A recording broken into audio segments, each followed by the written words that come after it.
嗱，講起英格蘭嘅波衫咧咁喺2010年或者之前咧，就英格蘭波衫係個牌子係 Umbro，唔係 Nike 啊。咁係可能過咗2010年之後咧，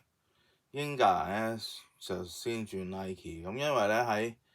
2007年咧，咁 Nike 咧就買咗 Umbro 噶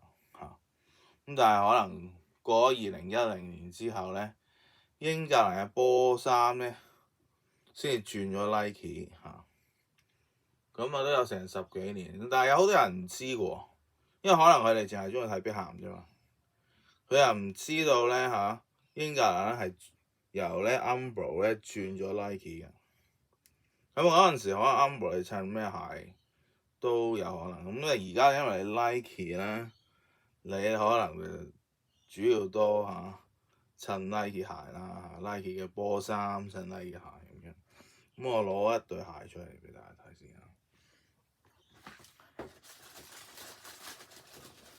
咁咧我就用 Nike Air Force One 啦Nike 同 Nike 啦咁其實都正常嘅，你 Nike 同 Nike 咁仲有少少 NBA 個 feel 添而家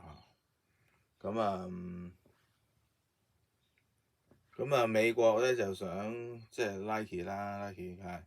想黐Umbro 嗰啲嘅潮嘢所以一張咧